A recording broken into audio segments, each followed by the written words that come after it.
회사 13년 전. 안녕하세요. 저는 38 이지원이라고 해요. 5아이를 키우는 다둥이 싱글맘이죠. 제 나이에 아이들이 5이나 있다고 하면 다들 매우 많이 놀라시곤 하세요. 저보고 애국자다, 젊은 사람이 애욕심 있다고 기특해 하시다가 제 큰아이가 18이라 하면 어머, 어린 나이에 사고를 쳤어? 하는 듯한 다소 편견에 찬 눈초리를 보내시곤 합니다. 제 큰아이 지용이는 제가 20살 이른 나이에 낳은 아이가 아니라 입양을 한 아이예요. 그리고 지용이 아래에 있는 네 아이 모두 다 역시 제가 가슴으로 품은 아이들이고요. 다들 너무 의아해하는데 제가 하는 얘기를 듣곤 열의 아홉은 저보고 기특하다고 꼭 껴안아 주세요. 얼떨결에 5아이의 엄마가 된 제 이야기 한번 들어보실래요? 저 역시 제 5아이가 온 보육원 출신 고아예요. 4살 때 산속에 있는 보육원 앞에 놓여져 있었대요. 늘 제 친부모님을 그리워하면서 살았어요. 하지만 동화 속 소공녀 같은 상상 따윈 하지 않았죠. 짠! 하고 친부모님이 나타나서 인생이 바뀔 거란 환상 따위는 보육원 아이들에겐 애당초 없답니다. 꿈이 아니라 포기부터 배워야 하는 집단 생활을 오래 하다 보면 저절로 알게 되는 진실이었죠. 하지만 그거 아시나요? 가장 결핍된 것이 가장 원하는 것이 되는 건 자연스러운 일이란 걸요. 제가 가지지 못한 가족이라는 것을 가지길 정말 간절하게 바라면서 전 최선을 다해 살았어요. 주변에서 메이크업이나 네일아트 같은 걸 권해도 공부를 곧잘 했던 저는 공기업 취업을 준비했어요. 덕분에 서울에 있는 좋은 공기업에 합격했고 대학원 공부를 더 하면서 적금도 열심히 부었어요. 그때 남편을 만났어요. 같은 직장 후배였지만 2살 많은 지금의 남편이 제게 먼저 다가왔어요. 안녕하세요. 허정환이라고 합니다, 선배님. 저번에 회사 근처 도서관에 계신 걸 봤어요. 아, 책 빌리러 갈 겸 거기서 전 밥을 먹거든요. 거기가 음식값이 좀 저렴해서요. 저도 먹어봤는데 비빔밥이 맛나더라고요. 가끔 저도 갈 때가 있는데 같이 한번 밥 먹어요. 아, 저는 혼자 먹는 게 좀 편해요. 실례가 안 된다면 앞으로도 저 혼자 가고 싶네요. 도도한 맛. 원래 밥은 같이 먹어야 맛이 좋죠. 매번 보니까 화요일하고 금요일은 꼭 가던데. 그때 특식이 나와서요. 아, 좀 구질구질하죠. 와, 지원 선배님은 알뜰하시군요. 저는 선배님처럼 검소한 여자가 좋더라고요. 우리나라 여자들 중에는 사치 심하고 허영심 많은 된장녀들도 많으니까요. 그냥 제가 여유가 안 돼서 그런 거예요. 저도 돈 많이 벌면 명품 사고 싶고 그럴 것 같아요. 아, 그래요? 와, 보기보단 색다른 면도 있으시네요. 어쨌든 화요일에 봐요, 선배. 처음에는 뭐 이런 남자가 있나 싶었어요. 매사 자신만만한 사람들은 전 이해가 안 됐거든요. 어쩌면 제 자격지심인지는 몰라도 부모 있고 가족이란 울타리 있는 사람들은 다 그런가 싶었죠. 그냥 제 남편이 원래 그런 사람이었던 것을 몰랐던 것뿐이었죠. 남편은 좀 저돌적이었어요. 그렇게 한 번, 2번 부딪히면서 어쩌면 25년 동안 굳게 닫혀있던 제 마음이 서서히 열린 것 같아요. 27살의 남편은 쾌활한 남자였고 주변에서도 인기가 많은 사람이라 저와 사귈 때 다 의아해했었죠. 저는 늘 조용히 그림자처럼 존재감 없이 살았고 남편은 뭐든 눈에 띄는 것을 좋아하는 사람이었죠. 남편과 연애하면서 그리고 그 집안에 소개되면서 드라마에서 부딪히는 그런 장벽이 없었어요. 그건 저한테 나름 신선하면서도 충격적이었던 게 그 집안에서 고아인 절 반대할 거라 생각했거든요. 시댁 13년 전. 안녕하세요. 이지원이라고 해요. 처음 뵙겠습니다, 어머니. 어우, 어서 와요. 듣던 대로 참한 아가씨네요. 우리 정환이가 입이 마르도록 칭찬하더라고요. 여긴 먼 친척애로 정환이 오촌 누나인 정연이고요. 잠깐 우리 집에서 같이 살아요. 안녕하세요. 지원씨 들었던 대로 소박하고 검소하시네요.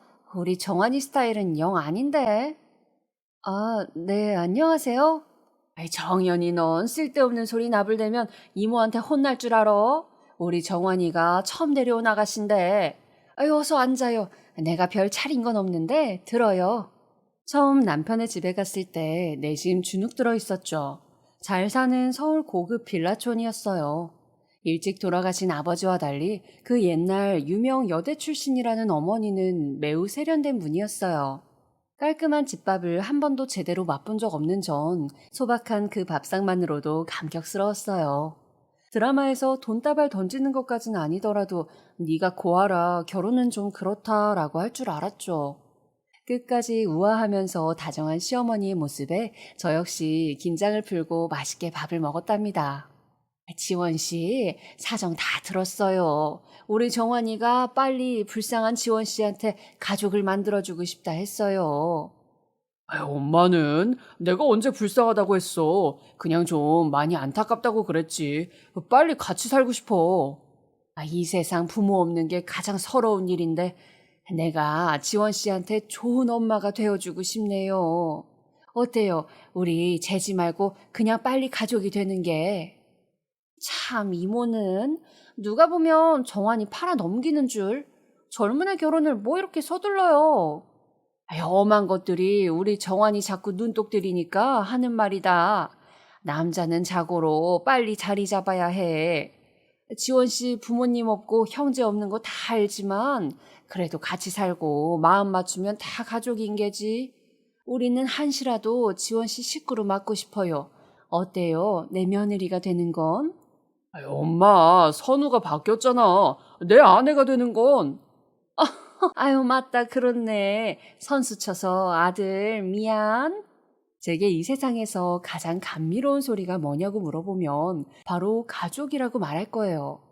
그런데 제게 그렇게 간절하게 가족이 되어주겠냐 물어본다면 아마 대답은 정해줄 수밖에 없을걸요. 어쩌면 지금의 남편보다 더 절실한 시어머니의 구애 덕분에 결혼을 빨리 결심했던 것 같아요. 제 마음속에 은연중 그렸던 엄마라는 존재가 주는 온갖 따뜻함이 이 집안에 있는 것 같았어요. 하지만 그땐 몰랐어요. 왜 그렇게 어머니가 그토록 빨리 결혼식을 시키려고 했었는지를요. 그 원인이 버젓이 그 집안에 있었는데 당시에 순진했던 저로선 알 도리가 없었죠. 감쪽같이 똘똘 뭉쳐서 한 여자애를 속이려 한다면 어느 누가 넘어가지 않을 수 있었을까요? 결혼식을 올리고 그들이 억지로 제 눈에 씌운 콩깍지가 벗겨지기까지는 오랜 시간도 안 걸렸어요. 산부인과 12년 전. 혹시 남편분도 진료를 같이 받을 수 있을까요? 선생님? 심각한 일인가요? 혹시 제가 불임인지. 성병에 감염된 것으로 나왔는데 보통은 배우자와의 성적 접촉으로 감염되니까요. 임신을 하기 위해서라면 환자 본인뿐만 아니라 배우자분의 성병 치료가 선행이 돼야 해요. 제가 아프고 가렵고 한 게 다 성병 때문이라고요? 저희 남편 그런 남자 아닌데 확실한 결과예요? 다른 사람들하고 검사 차트지가 바뀐 걸 거예요. 저희 신랑 저밖에 모르는 남자예요. 그리고 저희 아직 결혼한 지 1년도 안 된 한창 때인데 신혼인데 절대 그럴 일은 없을 거예요. 환자분 절대로 다른 분과의 관계 없으시죠? 어머, 선생님, 절대로 없어요. 신랑이 첫 남자예요. 이런 말씀 드리는 게 저도 참 망설여지지만 아마도 남편은 유병 가능성을 알고 있었을 거예요. 이 정도 환자분 예우라면 성병 전달자인 남편분은 가려움이나 통증이 더 심했을 거예요. 전화로 남편에게 당장 병원으로 오라 했어요. 만약 오지 않으면 헤어질 거라고 말했어요. 기어코 나를 여기에 오게 만들어. 어이가 없네요. 당신이 날 속이고 이런 더러운 병에 걸려서 나한테 옮긴 건 사과는 왜 안 해요? 당신은 나를 아내로서 존중은 해요? 어떻게 나한테 이래요? 우리 헤어져요. 아니, 헤어지자는 말이 갑자기 왜 나와? 알았어. 내가 잘 치료받고 다시는 실수 안 해. 나도 술에 취해서 딱 한 번 호기심에 간 거야. 남편으로서 나도 최선을 다할 테니까 용서해줘. 병원에서 나와서도 휘청거려 몇 번 주저앉았어요. 제게 처음 사랑을 속삭인 남자가 성병 환자라니. 그러자 이상하게도 희부유음했던 제 시야가 갑자기 훤해지며 그동안의 일들이 뇌리를 스쳐 지나갔어요. 같은 직장에서도 인기남이었던 남편은 결혼 후에도 회식도 잦았고 밤새운 적도 있었죠. 순진했던 저는 당시 남편 주머니 속에 들어있던 야한 차림의 여자들 사진 명함이 뭔지도 몰랐어요. 주변에 기혼인 언니들한테 물어보고 나서야 업소에서 일하는 여자들 사진이란 걸 알았어요. 집에 돌아와서 약을 먹고 누워있는데 갑자기 방문이 확 하고 열렸어요. 성난 얼굴을 한 어머니가 오촌 시누이와 함께 저를 째려보면서 한마디 하시더군요. 집 12년 전. 아니, 뭔 애가 젊은데 벌써 깜빡깜빡하면 어떡해? 예? 무슨 말씀이세요, 어머니? 아니, 내가 이번 달 보험료랑 차 할부금 나가는 것 때문에 미리미리 계좌에 돈 넣으라고 했잖아. 근데 오늘 빠져나가야 할 돈이 한망태기인데 하나도 못 빠져나갔잖니? 이러다 신불자 되겠네. 아니, 동서, 나이 든 시어머니 기 좀 세워주는 거 그게 효도 아니야? 오빠가 이번 달에 월급을 절 안 줘서요. 말은 해놨는데 제 월급만으로는 좀 부족했나 봐요. 지금 정연이랑 백화점 갔다가 우리 마사지 좀 받고 올 테니 돈 좀 다오. 아니면 카드라도. 아, 네, 여기 있어요, 어머님. 아니, 얘가 센스가 좀 있어야겠어. 아예 에미스라고 카드 하나 발급받아주면 좀 좋아. 쓸 때마다 거지처럼 적선하듯 이렇게 손 내밀어야 하냐? 진짜 너랑 결혼하고 정환이도 그렇고 에미를 더 신경 안 쓰고 말이야. 이놈의 새끼가 지 마누라만 위하고 호래미는 서러워서 어찌 사누? 이 얘기까지 하면 저를 아끼시는 사람들 모두 아니 그때라도 이상한 걸 눈치챘으면 탈출하지 하시는데 사실 제가 어리석었던 것도 있지만 일반적인 사회 관계망 속에서 살지 않았던 저로선 그런 시어머니와 며느리와의 관계나 주고받는 대화나 상황들이 영 이상하다는 것을 잘 몰랐어요. 처음과 다른 어머니보다 전 당시에 남편이 절 배신하고 업소에 다닌 사실에 절망했죠. 하지만 한 번만으로 끝나지 못할 거짓말이 바로 불륜이란 걸 저는 그땐 몰랐어요. 남편이 마음을 잡고 저한테도 잘하고 회사에도 충실히 다녀서 저는 어서 아이를 갖자 결심했죠. 하지만 인생은 마음대로 되지 않는 법. 3년이 흘러가도 임신이 되지 않더군요. 제가 아이를 가지려고 노력하는데도 불구하고 아이를 못 갖자 시어머니가 본색을 드러냈어요. 사사건건 제게서 돈을 타내는 것도 모자라 불임을 핑계로 끊임없이 저를 구박했어요. 그런데 더 기가 막힌 것은 제 친시누이도 아닌 정연이라는 여자가 사사건건 절 비아냥댄 거였죠. 다른 사람은 몰라도 도저히 참을 수 없었던 저는 정연이라는 여자가 안 나가면 내가 나간다 했어요. 이를 박박 깔며 악다구니 퍼붓던 그 여자가 집을 나가면서 분풀이하듯 제 침실에 분탕질을 쳤어요. 그럼에도 왠지 사는 내내 제 신경을 갉아대던 그 여자가 사라지자마자 마음의 평화가 찾아왔어요. 하지만 그 평온함은 오래가지 못했어요. 남편과 어머니가 입양이라도 하자며 닥달을 했어요. 은근히 고아라며 절 업신여기는 그들이 나서서 입양이라는 대안을 꺼내는 이유를 몰랐죠.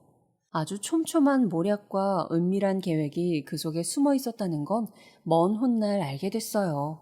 회사 앞 10년 전. 어머니 오셨어요? 제가 곧 회의 시작이라 들어가 봐야 하는데 무슨 일이세요? 나 3박 4일로 일본에 갈 거야. 가는 김에 면세점에서 가방 좀 사려고 하는데 카드 좀 줘. 저번 그 카드는 한도 초과라 안 되더라고. 너도 알지? 면세점에서 사야 좀 싸게 사거든. 어머니, 더는 카드 드릴 수가 없어요. 저 이번 달 연체된 것까지 막느라 너무 힘들었어요. 꼴랑 그 몇백 좀 보탠다고 유세야? 아서라, 정환이한테 애미 카드 만들어 달라 할 테니. 아휴, 어머니, 그이한테 지금 여기서 전화해보세요. 회사에서 나오나 안 나오나 좀 확인해 보시라고요. 아니, 그게 뭔 소리야? 정환이 회사 그만뒀다니? 왜? 아니, 너는 와이프라면서 그걸 만류도 못하고? 그이 주식에 손 크게 댔다가 그거 막느라 퇴직금 타려고 회사 그만뒀어요. 우리가 지금 여행 가고 명품 살 형편이 못 돼요. 어머니도 이제는 아셔야 할 것 같아서 말씀드려요. 이러니 한 집안에 사람이 잘 들어와야지. 네가 우리 집에 들어오고부터 뭐 풀리는 게 없다. 정환이 마음 못 잡고 저렇게 돌아다니는 것도 지 핏줄 땡겨하는 애한테 애 하나 못 주는 것도 어쨌든 내가 일본에서 돌아오면 입양하는 거 한번 생각해보자꾸나. 이건 널 위한 일이기도 해. 너는 참 뻔뻔스러워. 남의 집 대를 끊었으면 미안해하면서 이제야 넙죽 엎드려 받을 텐데. 제가 고아였기 때문에 더 입양에 민감하고 거부감이 있었던 것은 사실이었어요. 하지만 저도 간절히 아이를 원했기에 입양이라는 것을 좀 알아보기 시작했어요. 하지만 저와 남편이 생각하는 입양은 출발선부터 매우 달랐습니다. 그이와 어머니가 말한 입양의 목적은 완벽한 가족의 탄생을 원하는 저와는 너무 달랐어요. 집 10년 전. 애들 입양하면 수당도 나오고 혜택이 많아. 많으면 많을수록 좋은 것 같아. 여보, 우선은 한 명만 입양해요. 한 명 제대로 키워보고 더 키우는 건 그때 결정해요. 우리가 좋은 부모가 될 수 있을지도 모르는데 한꺼번에 아이들을 많이 데려오면 안 되죠. 그 아이들한테도 혼란을 줄 수 있고요. 아이, 고아 새끼들이 좋은 집에 와서 따순 밥 먹고 살면 거기에 있는 것보다 더 좋은 거지. 뭐라고요? 고아 새끼들이라고요? 당신 마음속으로 그런 식으로 생각하는 거예요? 그게 아니라 당신처럼 다 번듯한 애들이 있다고 어떻게 장담해? 유전자가 있는데 이상한 사람들이 싸지르고 간 아이일 수도 있는데 그런 애를 정상인 우리들이 감싸면 다 복인 거지. 저희가 정상은 맞는 거예요? 아니 뭐야? 그럼 내가 비정상적이라는 거야? 뭐야? 좀 더 애 데리고 오는 건 신중하게 생각해요. 아니 여기 어머니 집 곧 경매에 넘어가면 갈 데도 없고 아이들 많으면 분양도 쉽대. 그리고 지원금도 많고 혜택도 많고 걔들도 좋고 우리도 기쁘고 일석이조니까. 제가 알기론 애들 입양하는 거 쉬운 일은 아니에요. 그리고 혜택 때문에 데리고 온다라는 생각은 버려요. 애들이 그런 사실 알게 되면 얼마나 상처겠어요. 고지식하고 재미없는 여자인 줄은 알았지만 꼭 그렇게 도덕적인 척 할 필요가 있어? 진짜 당신 나 만나기 전에 남자 없었어? 아니 꼭 나만 성병을 옮긴 거라 장담을 어떻게 해? 뭐라고요? 또 그 소리. 전 당신이 처음이고 마지막 남자인데. 그리고 자꾸 어머님한테 제가 불임인 것처럼 말하는데 이러면 다 말할 거예요. 내가 불임이 아니라 당신이 성병 알아 생식기는 고장난 거라고. 다시는 아이를 못 갖는다고. 아니 이 여자가 남편 자존심을 그렇게 뭉개면 뭐 속이 편해? 알았어. 이 얘긴 그만둬. 나도 다시 일 시작했으니까 이제라도 입양해서 가정다운 가정 꾸리고 싶어 하는 거잖아. 왜 이렇게 이기적이야? 내가 나만 좋자고 그래? 집구석 들어와서 애들 재롱도 좀 보고 싶다. 왜? 그렇게 말하고 시무룩하게 있는 남편을 보자 하등 쓸데없지만 또다시 연민이 생겼습니다. 그래도 제가 이 세상에 가족이라는 이름으로 사랑해야 할 존재라는 생각 때문이었죠. 시어머니가 해외여행에서 돌아왔습니다. 가족의 카드값을 메꾸며 현금 지급기 노릇도 하면서도 결국 저는 이들과 헤어지지 않을 것이었습니다. 할 수 있는 선에서 완벽한 가정을 만드는 방법. 그래서 저는 결국 아이들을 제가 낳은 출신의 보육원에서 입양을 했어요. 첫 번째로 입양한 아이가 제가 간간히 보살펴온 10살 난 지용이었어요. 그리고 남편과 시어머니는 속물적인 속셈이지만 저는 사랑의 마음으로 5아이를 더 입양했습니다. 아이들이 온 이후 제 세상은 충만함으로 가득했죠. 그 아이들이 준 세속적인 혜택과 비교할 수 없는, 특히 지용이는 공부도 잘하고 동생들도 잘 보살폈고 무엇보다 제 아픔을 잘 이해해줬어요. 시어머니나 남편이 돈 때문에 행패를 부리는 날엔 그 아이는 제 어깨를 꼭꼭 안마하며 안아주었어요. 그런데 어머니와 남편은 똑같이 입양을 했는데도 넷째인 우용이를 제일로 예뻐했어요. 우용이는 지용이와 나이차도 겨우 2살뿐 욕심이 많아서 늘 뭔가를 차지하는 아이였어요. 저는 똑같이 대하려고 노력하면서도 그들이 가장 편애하는 우용이가 왠지 불편했어요. 인매랑 눈매가 남편과 영락없이 닮은 우용이를 보고 있노라면 괜히 짜증이 날 때도 있었어요. 집 9년 전. 우용아, 엄마가 동생이 갖고 노는 장난감은 순서를 기다린 후 갖고 놀라고 했어, 안 했어? 그런데 왜 우용이는 양보도 하지 않고 다른 사람들은 기다리는 질서도 안 지키는 거야? 아니, 내 거예요. 할머니랑 아빠는 원래 내 건데 같이 갖고 놀라고 한 거란 말이에요. 네 거, 내 거가 어딨어. 너는 형제가 5명인데 다 같이 골고루 나눠 갖고 놀아야지. 제 형제 아니에요. 다 고아 거지 새끼들인데. 뭐? 고아 거지? 우영이, 너 혼 좀 나야겠다. 누가 너한테 그런 못된 말을 입에 담으라 했어? 엄마는 왜 저만 혼내요? 아빠한테 이를 거야. 지용이는 이뻐하면서 왜 저만 미워해요? 지용이라니, 형아한테 이름으로 부르면 못 써? 너도 엄마는 사랑하지만 그래도 미운 짓은 안 돼. 할머니가 그랬어. 엄마는 쓸모없는 사람이라 엄마 말은 안 들어도 된다고 그랬어요.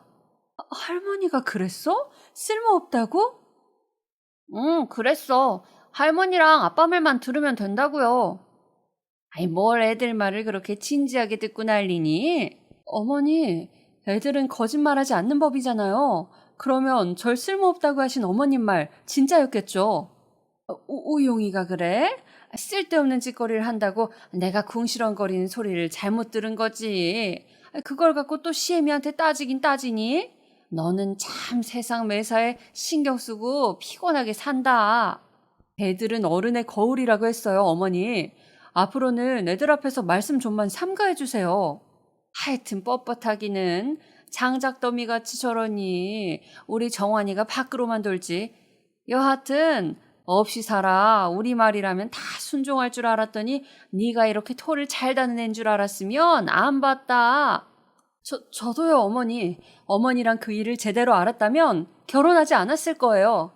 지금이라도 물으자고 하면 못 물을 사람이 과연 어머니일까요? 저일까요? 이제 이 시애미가 우습지? 아니요. 절 우습게 보는 사람이 어머님이겠죠. 우용이 버릇 제가 좀 고쳐야겠어요. 그러니까 너무 우용이만 편애하지 마시고요. 그것도 너무 이상한 거잖아요. 어린애 말 한마디에 삐쳐서 알았다. 저는 아이들을 보면서 다시 행복을 찾았지만 이 행복이 반쪽짜리라는 걸 이미 알고 있었나 봐요. 남편이 다시 회사에 나가기 시작했어요. 아이들 덕분에 그쯤 아파트 청약에 당첨됐죠. 남편이나 시댁에 돈 나올 구석이 없어서 제가 모은 적금과 퇴직금, 중간정산을 받았어요. 그런데 어느 날 제 남편을 알고 있던 회사 동료가 제게 조용히 다가와 말하더군요. 시내 백화점에서 한 아이의 손을 잡고 어떤 여자랑 남편이 쇼핑을 하고 있다는 것을요. 저는 가슴이 철렁 내려앉았어요. 남편의 나쁜 버릇이 또 도졌나 싶어서요. 게다가 아이랑 다정히 쇼핑했다는 사실은 제게 나쁜 상상을 불러일으켰어요. 여보, 나랑 얘기 좀 해요. 아이, 또 왜? 엄마가 또 뭐래? 나 피곤하단 말이야. 그 여자 누구예요? 여자? 도대체 무슨 여자? 난데없이 가만히 있는 사람 족치고 있어. 백화점에서 당신이랑 그 여자랑 어떤 아이 쇼핑하는 걸 주란이가 봤다고 해요. 아, 정연이 누나잖아.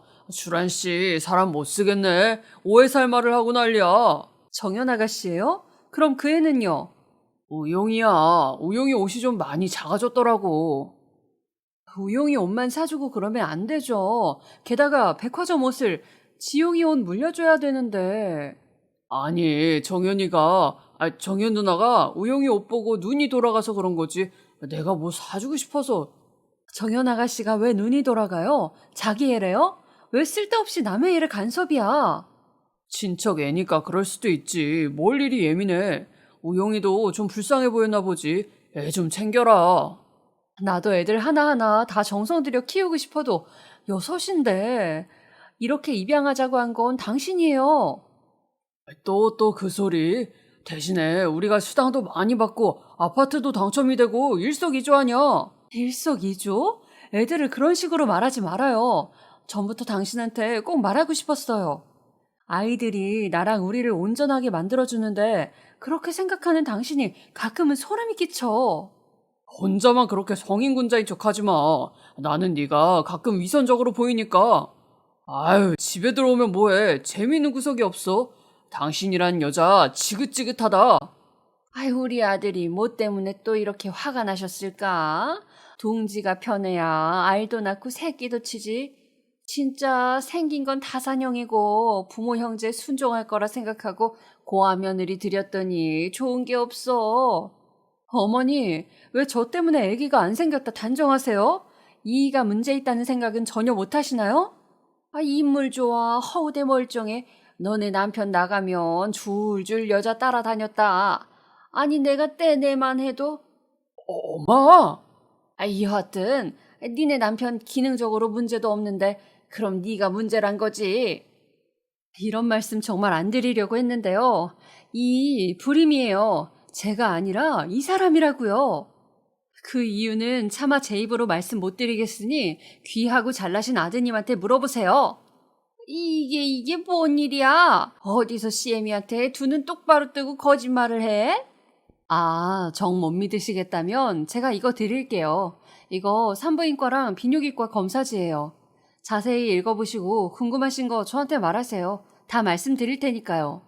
아니, 당신 꼭 이렇게 다 터뜨려야 속 시원해? 그래, 나 불임이다. 그래도 너는 괜찮다 했잖아. 나도 고아라 솔직히 내 핏줄 꼭 갖고 싶었어요. 그런데 안 되니까 참았던 건데 왜 건드려요, 왜? 늘 내 탓만 하고 사람을 꼭 지옥으로 몰아붙여. 그만 밭 타령하세요. 밭은 좋으니까. 못 배웠다 하니까 무식한 짓거리만 하는구나. 애미 가슴에 대못을 쳐박는구나. 못된 년. 어머니가 획 하고 나가버리니까 남편이 다짜고짜 제 머리채를 휘어잡았어요. 저를 획 바닥에 내팽개친 다음 밟더군요.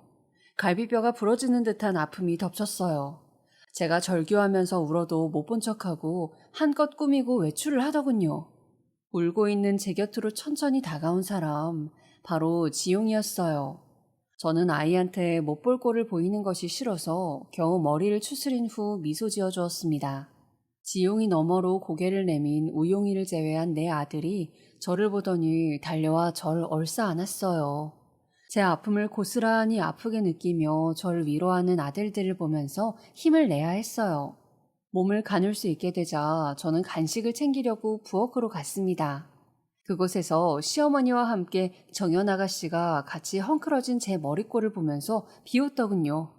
우용이가 그들이 주는 바나나를 까먹으려 심술궂게 낄낄대자 전 이상한 기분을 느꼈어요. 왜 저들은 저렇게나 결속이 된 진짜 가족처럼 보이는 걸까? 내가 끼어들 틈이 없을까? 이 의문은 며칠 후 풀렸습니다. 퇴근하고 현관문 바로 앞에 있는데 소리가 들렸죠. 남편, 정연 아가씨, 우용이. 그들의 목소리에 왜 제 가슴이 덜컹거렸을까요? 집 8년 전. 다시 나도 이 집으로 들어가 살고 싶다. 맹해 보여도 은근 경계심 많고 촉 좋은 여자야. 조심해. 한때 함께 살았어도 아무것도 모르던데 뭘. 심지어 그땐 신혼이었는데.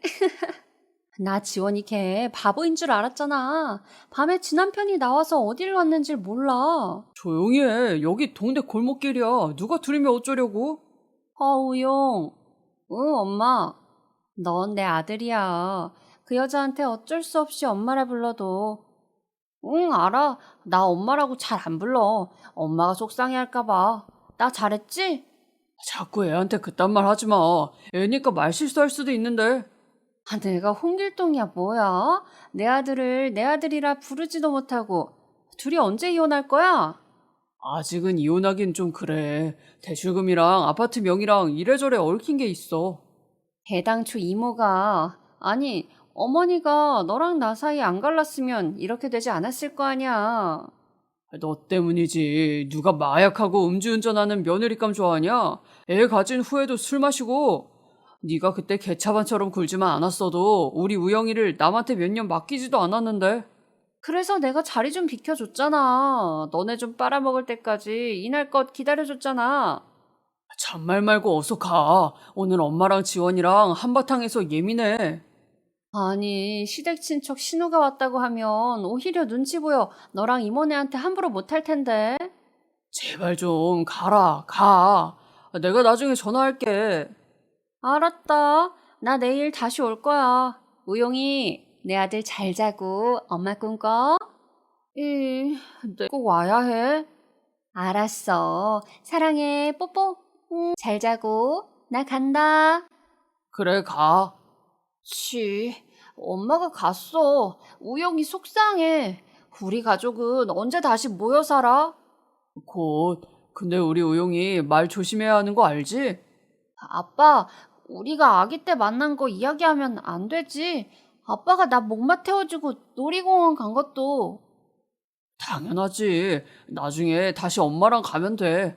그때까지 사나이끼리의 비밀이야. 들어가자. 경악스러운 소리였어요. 저는 제 귀를 의심할 수밖에 없었습니다. 현관문 뒤에서 그들의 대화를 듣던 전 남편과 우용이가 들어오는 소리에 화장실로 갔어요. 그들이 지금껏 절 기만했고 그리고 난 철저히 바보처럼 그들에게 농락당했다는 걸 알아서였죠. 그제야 퍼즐처럼 맞춰지던 취약한 진실들, 신혼 때마다 건너편 방에서 키득거리는 소리들, 친척 누나와 동생이 나누기에는 농밀했던 접촉, 그리고 절 매섭게 째려보던 유정연의 눈길들. 어쩌면 제가 무의식적으로 알고 있었는지도 몰라요. 자연스레 제 머릿속에서 재빨리 꿰맞춰졌으니까. 도저히 손발이 부들거려서 힘들었지만 죽을 힘을 다해 일어나 화장실에서 나왔습니다. 빨리빨리 좀 다녀라. 여자가 일한다는 핑계로 바깥바람 너무 들어도 집안 망조다. 어머니는 일하지도 않는데 집안이 왜 망했어요? 어머, 이게 미쳤나? 늦게 와 난데없이 시비를 터네. 너 어디서 배운 말본세니? 하긴 부모가 있나 형제가 있나 못 배워 처먹어서 이렇게 티를 내는구나. 네, 그러는 어머니는 그리 잘 배우셔서 말본세가 그 모양이세요? 여기 아파트 주민들이 뭐라는 줄 아세요? 어머니가 이대를 나온 여자라고 믿을 수가 없대요. 천박하기 이를 데 없고 여기저기서 고아며느리 무식하게 잡는 폼이 인간 쓰레기 같다나 뭐라나? 어머, 얘 정원아, 나와봐라. 네 처가 미쳤는갑다. 아니, 오밤중에 이게 나한테 하는 지랄을 봐라. 동네 사람들이 다 나를 칭송한다. 애도 못 낳는 고아 며느리 나처럼 품어라 한다. 그 애도 못 낳는 건 어머님 귀한 아들내미 아랫돌이 함부로 놀려서 그런 거라니까요. 아니, 이게 미쳤나? 왜 한밤중부터 날구지야? 곱게 자라. 이 밤중에 오지게 처맞고 싶지 않음. 어머님 앞에서 당신한테 할 말 있어요. 어머님, 이 사람 반품할게요. 데리고 사세요. 아니, 이혼을 하겠다는 소리냐? 니까짓게 정환이 같은 남자를 다시 만날 수는 있고. 저도 안 가져요. 걔도 안 물어갈 인간을. 눈깔이 똑바로 처박혀 있으면 어디다 쓴다고 이걸. 아니, 왜 이래? 진짜 너 정말 미쳤구나. 가뜩이나 일이 잘 풀리지도 않는데, 씨. 남편이 종주먹질을 하면서 절 때릴 듯 굴었어요. 시어머니는 코웃음 치면서 말리지도 않고요. 기가 막히고 코가 막혀서 다 그만두고 싶었어요. 근데 한밤중에 자다가 나와서 나를 보는 아이들, 내 품에 와서 자식이 되어준 저 아이들의 겁먹은 눈망울을 보면서 참기로 했어요. 대신 그들에게 제가 선사할 수 있는 최고의 선물을 주기로 했어요. 저는 다음날 회사에 장기 휴가를 내고 심부름센터에 남편과 그 여자의 조사를 의뢰했어요. 그리고 남편이 그동안 저질렀던 외도와 제게 성병을 감염시켰던 증거들, 사는 내내 시어머니와 남편이 재산을 탕진한 증거와 유정연에게 흘러간 돈의 흐름도 정리했어요. 정말 제가 생각해도 결혼 초기부터 조직적으로 지능적으로 절 속였던 정황들이 뚜렷하더라고요. 이걸 속았나 싶어 제 자신도 한심했지만 남은 아이들을 데리고 이 집에서 탈출하기 위해 하나씩 치밀하게 모으기 시작했어요. 그리고 웬만한 증거들을 모았을 때 알았습니다. 큰애 지용이가 저에게 와서 눈치 보며 말했어요. 엄마, 꼭 이 집에서 살아야 하는 거 아니죠? 저는 엄마가 어딜 가더라도 같이 따라갈 거예요. 네? 나는 정말 못나고 어리석은 엄마인데 내가 너희들을 잘 지킬 수 있을까 너무 걱정돼. 아니, 전 그렇게 생각 안 해요. 늘 엄마는 매 순간 우리를 지켜주고 있었으니까요. 엄마가 참고 사는 게 저희들 때문이란 걸 알아요. 아빠가 우용이 엄마랑 살면 저흰 엄마랑 살아요. 애들이랑 다 약속했어요. 저희는 엄마 편 하기로요. 저는 그 순간까지도 이 세상에 왜 태어나서 이렇게 고통스럽게 사는 것일까 한탄했는데 저는 누구보다도 사랑받는 부모였더라고요. 제일 소중한 존재들이 저를 너무 사랑하고 있었죠. 더 이상 모든 것이 두렵지 않았어요. 저는 이 모든 것에 결말을 내기로 했습니다. 심부름센터에서 갖고 온 자료들을 읽었어요. 짐작한 대로 정유현은 친척이 아니었습니다. 정유연은 시어머니 대학 동창네 딸로 원래 사이가 좋았는데 그 부모가 죽은 후 바뀌었죠. 시어머니가 마약을 한 유연을 자기 아들과 떼어놓기 위해 조건 안 좋은 절 받아들였어요. 저는 고작 그런 이유로 이용당한 존재였던 거죠. 물론 남편과 좋았던 적이 아예 없었던 건 아니에요. 하지만 기만 위에서 쌓아 올린 관계는 고작 이 정도일 뿐인 얄팍한 사이였을 뿐이었어요. 저는 남편과 정유연, 시어머니, 모든 사람들을 불러서 사자대면을 하기로 했습니다. 마지막까지도 서로 친인척 놀이를 해대는 그들이 아주 우습고 가짜나 보였어요. 집 7년 전. 왜 바쁜데 다들 모이게 한 거냐? 네가 무슨 할 말이 있다고? 정연 누나는 왜 또 부른 거야? 또 이상한 소리를 하려고 그러지? 왜? 난 동서가 무슨 소리를 할지 궁금한데. 무슨 일이야? 이모랑 나 여행이라도 보내줄 거야? 내가 머리에 총 맞았냐? 당신 같은 거한테 돈 쓰게. 아니, 내가 아무리 먼 친척이라도 엄연히 손 이신우인데 너무 막말하는 거 아니야, 동서? 미친년. 그러면 넌 친척 남동생이랑 살도 섰고 애도 낳냐? 천하의 패륜하네 그러면. 아니, 여보, 그게 무슨 소리야? 그니까 밥 잘 먹고 무슨 쉰소리야? 쉰소리인지 헛소리인지 제 말 잘 들으세요. 나는 이 일랑 곧 이혼을 할 거예요. 그리고 아이들 양육권이랑 당첨된 아파트는 제가 다 가질 거예요. 무슨 소리야? 내가 당신이랑 왜 이혼해? 남창 같은 새끼랑 도저히 더러워서 못 살아서. 내 자리 저 여자 줄 테니까 둘이 잘 붙어 먹어. 아니, 왜 이러는 거야, 갑자기? 쟤 뭘 알고 저러는 거야? 이 멍청아. 그러니까 조심히들 하고 만나라고 했잖아. 아니, 엄마는 좀 조용히 해. 우선 지원아, 우리 차분하게 얘기부터 하자. 나는 너랑 못 헤어져. 우리가 같이 산 게 얼만데? 내가 다 말할게. 그래, 나 자기 좀 속였어. 근데 우용이나 저 여자 이미 지나간 과거야. 자기 만났을 때 우용이는 태어났지만 끊어진 과거고 저 여자 불쌍해서 그냥 거둔 거야. 원래 엄마 친구 딸이었거든. 나도 약하고 술 좋아하는 저런 막 나가는 애 싫어. 내 이상형은 현모양처 같은 너야. 허정한 이 새끼. 너 혼자만 살려고 막 나가네. 이왕 이렇게 된 거 돈 받고 헤어져줘. 우리 우영이랑 이렇게 셋이서 잘 살면 되잖아. 이모, 아니 어머니한테도 내가 잘할게. 우리 부모님 돌아가시고 이모도 저 걷어주시기로 하셨잖아요. 이제 와서 날 버리면 반칙이지. 아니 그러게 왜 약을 하고 술을 처마셔서 내 눈밖에 났었니 그때. 그리고 나는 안다. 우용이 유전자 검사를 내가 안 해서 그렇지. 사실 우용이가 내 손주인지도 심히 의심이 돼. 너 그때 약할 때 남자들 많이 만났잖아. 정환이 하나만 사귄 것도 아니었잖아. 그리고 아가, 너 이러면 못 쓴다. 우리가 단물 다 없어졌다고 이렇게 버리면 안 돼. 어머님, 처음부터 어머님네 단물은 없었어요. 어떻게 거지 같았던 저보다 더 형편이 안 좋았는데 기억을 그렇게 선택적으로 하시면 안 되죠. 저는 어머님과 저희를 위해 최선을 다했어요. 덜 입고 덜 쓰고 할 동안 당신들이 누린 거 그거 생각하면 뚫린 입이라고 다 쏟을 순 없을 텐데. 이혼이 말처럼 쉬운 줄 알아? 세상이 고아 출신 이혼녀 얼마나 만만히 볼까나. 그냥 내 그늘 밑에서 살아. 나도 우영이 엄마랑 아예 연 끊을 거야. 나도 이제 지긋지긋하니까. 내가 지긋지긋한 것도 저 여자가 좋은 것도 아니라 어리고 이쁜 젊은 것들 좋다고 솔직히 말해. 네가 바람을 안 피우면 내 손에 장을 지진다.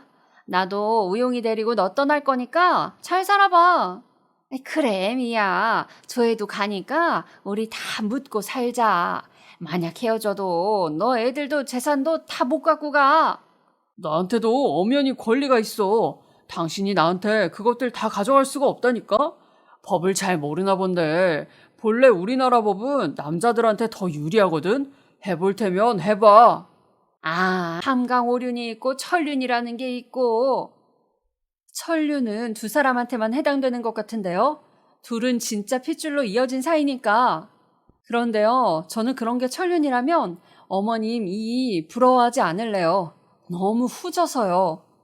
저는 제 아이들 배 아파 낳지 않아도 그 아이들 제대로 사랑할 줄 아는 것 같아요. 어머니처럼 자식 새끼 기르면 어떻게 되는지 아주 똑똑히 배워서 정말 잘 기를 자신이 있어요. 곧 변호사 선임해서 이혼 재판 시작할 거예요. 합의하지 않으면 제가 모은 모든 증거들 풀 거고, 그러면 어머니랑 저희 아마도 신문 사회면에서 얼굴도 못 든 채로 나올지도 몰라요. 그 이후 어떻게 됐냐고요? 생각보다 남 시선을 무척이나 신경 쓰는 어머님, 그리고 새로 들어간 직장 앞에서 피켓 시위라도 하겠다는 내 말에 학을 뗀 남편. 재판을 하기 전 이혼은 간단히 조정으로 끝났어요. 제가 수집한 외도와 성병 전염의 증거들. 하지만 그이와 시어머니가 더 두려워했던 것은 불순한 목적으로 한 입양이 알려지는 것이었어요. 빈 죽정이 같은 것이라도 한때 엘리트 부자로 살았던 치라 평판 무너지는 게 두려웠던 거죠. 저는 이혼을 하면서 잠깐 휴직을 내어 5 아이들의 마음을 보살펴 주었어요. 어린아이라고 상황을 전혀 모르는 건 아니었죠. 큰아이 지용이의 말을 들은 동생들은 기뻐했습니다. 따스한 말도 눈빛도 없는 할머니랑 아빠랑 사는 것이 그 아이들에게도 곤욕이었던 거죠. 그리고 저희는 햇살이 따스하게 들어오는 넓은 평수의 아파트로 이사를 가게 됐어요. 새 아파트 놀이터, 현재. 아유, 저 달려오는 학생 봐. 네 집 아들인지 참 잘났다. 저기 할머니, 제 아들인데요. 아이, 세상에나 세댁한테 저렇게 큰 아들이 있다고? 세댁이 몇 살인디? 저는 38이고 아들은 올해 18살이에요. 제 밑으로 쪼르르 아들 넷 더 있어요. 어머나, 그러면 20에 애를 낳았다는겨? 요새 드물게 결혼을 일찍 했구먼. 다산도 했고. 아니요, 제가 가슴으로 낳은 제 아들들이에요. 입양을 한겨? 5이나? 세상에, 장하네. 쉽지 않았을 텐데 애들도 잘 키웠네 그려. 쟤들이 절 키웠어요. 철이 없었는데 우리 애들 키우면서 제가 정말 튼튼해졌거든요. 엄마 봤다고 저저 뛰어오는 것 좀 봐. 새댁은 안 먹어도 배가 부르겠어. 참 부럽네.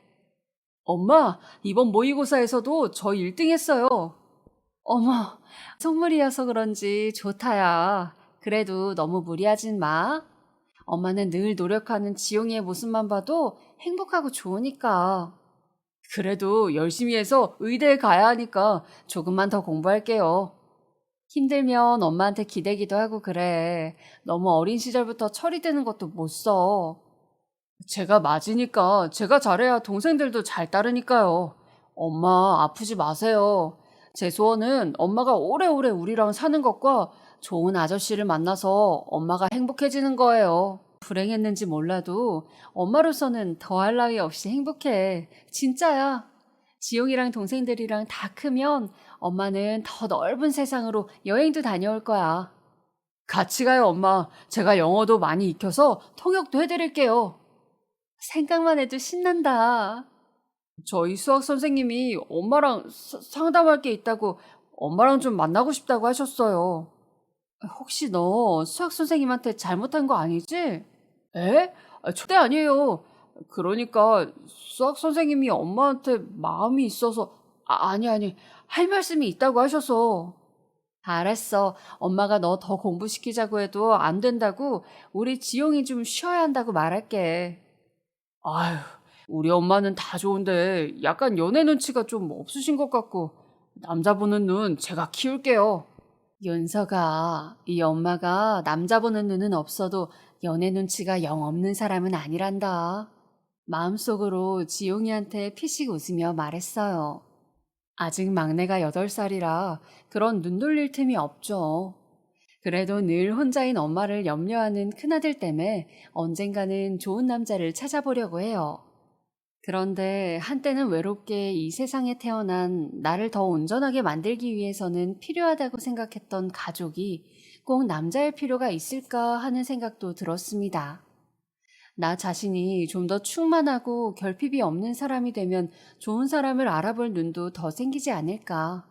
그때는 5 아이 거느리고 멋지게 행복하게 버진로드를 뛰어갈 겁니다. 지금은 아이들 좀 더 키우고요.